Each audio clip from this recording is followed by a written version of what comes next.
Did you know that Beethoven never called it the Moonlight Sonata?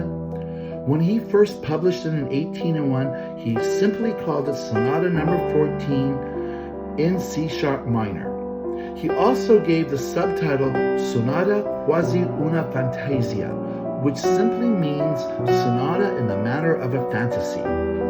So where did the name Moonlight Sonata come from? Years after Beethoven's death, a German poet and critic said that the first movement reminded him of moonlight shining through a lake. People loved the image so much that the nickname spread throughout Europe. Today, we know the piece as Moonlight Sonata, even though Beethoven never gave that nickname. And a lot of publications also have Moonlight Sonata on the very top. And yes, that poster I have right behind me next to Beethoven is the Moonlight Sonata.